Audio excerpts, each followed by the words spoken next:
kafum orbita itu kan dia terdiri atas beberapa OC kan. Ada yang bisa dijelasin nggak? Tapi atas itu terdiri atas superior dibatasi oleh siapa aja? Frontalis sama alaminar dari sphenoidalis. Sedangkan kalau yang inferior itu dibatasi oleh OC apa aja? Zygomaticus, palatino sama maxillaris. Kalau yang media ethmoidalis sama sphenoidalis. Kalau yang lateral alamayor. Jadi nanti jangan lupa dihafalin batas-batas dari kafum orbita ini. Misal superior apa aja, inferior apa aja, medial sama yang lateralnya. Next ke palpebra. Jadi kan tau gak sih palpebra itu bagian apa? Palpebra bagian apanya nih? Kayak penutupnya kah? Jadi bagian mata yang apa sih namanya, bentuknya ini loh, itu namanya itu palpebra. Nah palpebra berarti ada yang superior sama inferior. Nah sesuai pretest tadi, apa nama pertemuan dari palpebra superior dan inferior? Canthus. Canthus itu juga bagian sudut mata. Nah canthus itu ada yang medial yang di tengah sama ada yang lateral itu yang di pinggir gitu.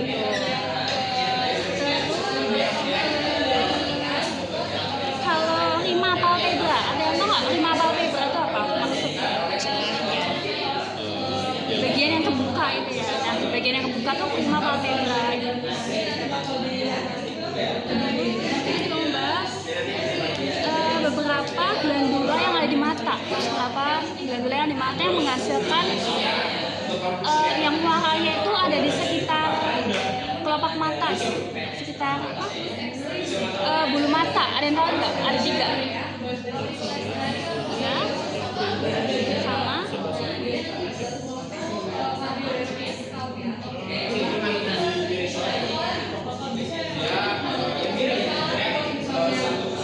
jadi ada glandula meibomian.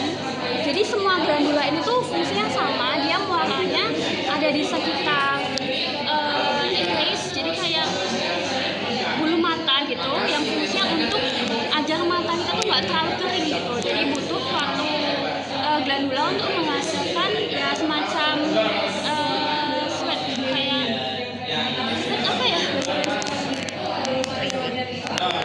minyak ya. Nah glandula ada apa aja? Ada meibomian, ada ini sama ada mol. Semua itu ada di sekitar mata di sini. Nanti dia bakal muaranya di sekitar iris ini dan memberikan minyak agar nggak terlalu kering.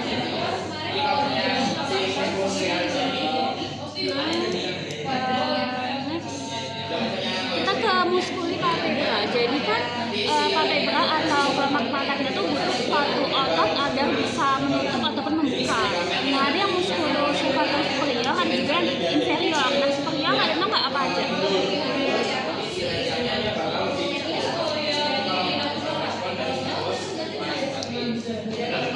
Jadi ada musculus levator palpebra. Jadi dia tuh yang membuat mata kita tuh bisa berkedip, bisa menutup ataupun membuka. Sedangkan kalau yang inferior kan yang bergerak itu yang atas aja, yang bawah tuh dia lebih pasif gitu kan. Makanya yang bawah itu dia tidak terdapat musculus levatornya, nggak ada otot yang berfungsi untuk menutup ataupun membuka, untuk berkedip gitu. Jadi musculus levatornya tuh hanya ada di yang palpebra superior.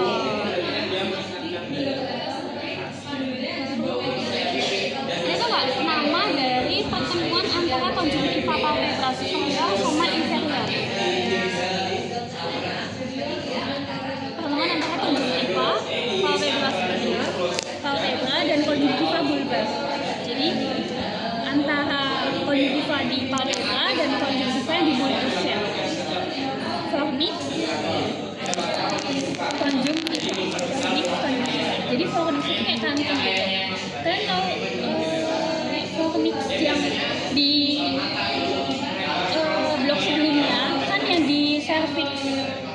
ada kayak fornix anterior posterior kan dia kayak kantung. Nah fornix conjunctiva itu juga kayak gitu, dia itu ada conjunctiva di sekitar palebra sama conjunctiva yang nempel di bulbus atau oculi dekat mata gitu, nanti kayak bentuk kantung namanya fornix conjunctiva gitu. Terus kan juga harus bedain antara conjunctiva dan palpebra. Kalau conjunctiva itu kayak suatu membran tipis yang ada di oculi atau mata, sedangkan kalau palpebra itu adalah suatu yang mengandung kayak kulit kelopak mata kita. Dan kalau conjunctiva itu yang melekat di okulinya gitu.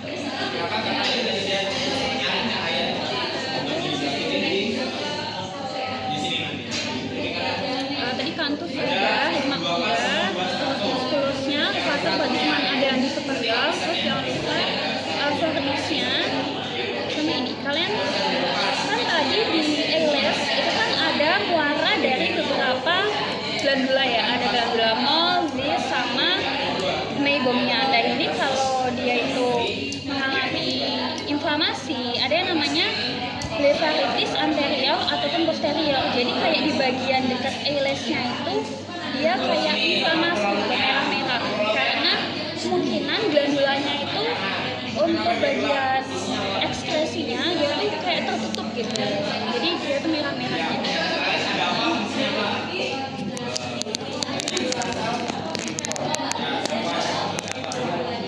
Next kita ke apparatus lacrimalis. Ada yang bisa jelasin nggak apparatus lacrimalis itu perjalanannya dari mana ke mana? Perjalanannya jadi glandula lacrimalis ada di mana? Di atas dari oculi di sini, tapi ada di lateral. Jadi di sini ada suatu glandula namanya adalah glandula lacrimalis. Dia akan mengekspresikan suatu air mata. Jadi sebenarnya air mata kita tuh dari glandula lacrimalis itu. Kalau dari glandula lacrimalis dia akan ke ductus, jadi dia tuh akan ke bawah. Lalu dia akan melewati mata kita. Jadi misal ini kan. Jadi glandula lacrimalis ini kan di sini. Jadi dia tuh punya ductus untuk ke bawah. Dan di sini ada palpebra ya misal. Jadi ductusnya itu akan menuju ke palpebra. Ada ductus canalipuli lacrimalis yang superior ataupun yang inferior. Terus dari sini dia akan ke sini, dari superior ataupun yang inferior, lalu dia menuju ke sulcus. Jadi sulcus itu adalah tempat untuk masuk ke ductus lacrimalis ya. Jadi kalian tahu di dekat mata yang bagian medial, kalau kalian perhatiin lebih jauh atau lebih dekat itu kayak ada suatu titik kayak bolong gitu, titik bolong kayak kecil gitu di dekat kantus yang medialisnya itu namanya tuh sulcus lacrimalis. Dia untuk masuknya dari isi dari yang dilakukan ductus lacrimalis tadi. Terus dari sulcus yang ada di sini dia akan menuju ke ductus nasolacrimal. Jadi dia tuh lewat hidung nasolacrimal, lalu nanti dia muaranya di yang di hidung meatus nasi inferior, di meatus nasi inferior. Jadi kalau ditanya ductus nasolacrimal atau apparatus lacrimalis ini muara di nasal kakinya di mana?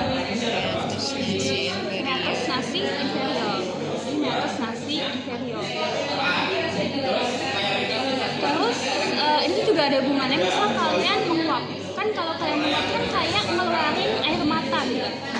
Itu karena apa? Karena saat kita duduk di ductus nasolacrimal ini akan mengeluarkan si cairannya tadi, akan makan cairannya.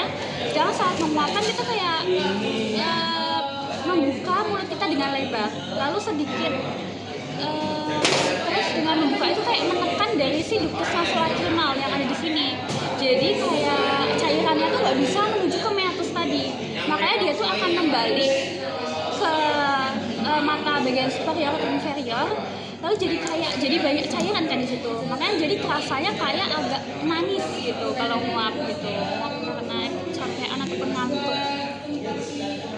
Jadi kita dari awal lagi. Jadi di sini ada ductus lacrimalis. lalu ada canaliculi lacrimalis yang superior atau inferior, terus sakusnya yang di sini yang ada titik di dekat kantus, lalu ke ductus nasolacrimal, dan akhirnya bermuara di meatus nasi inferior. Ada yang bisa ulang nggak tadi perjalanan dari aparatus lacrimalis gimana?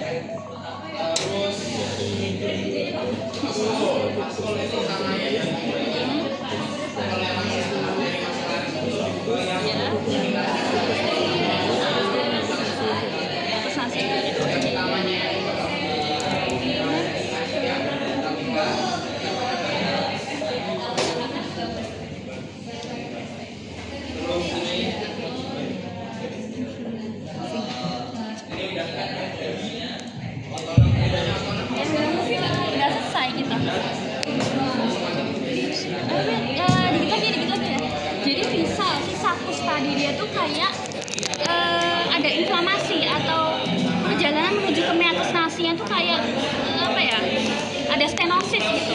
Nah itu disebut apa? Yaitu dacryadenitis atau dacryocystitis. Dacryadenitis atau dacryocystitis.